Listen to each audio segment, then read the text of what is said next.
kako bi izgledala epidemija v Sloveniji danes, če ne bi imeli te 50% precepljenosti, ki jo imamo trenutno?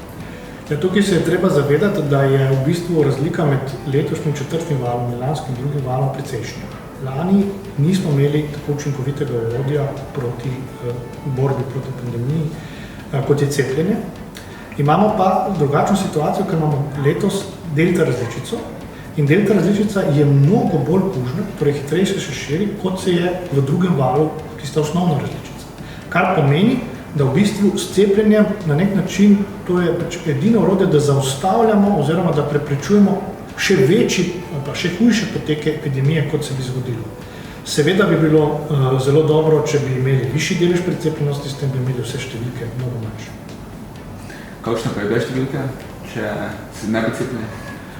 Če se ne bi cepili, bi imeli številke neobvladljive, katastrofične, se pravi, to bi intenzivne nege preko 300 se sploh danes ne bi pogovarjali, bi se pogovarjali o nekaj tisoč, ampak seveda bi to preprečili prej.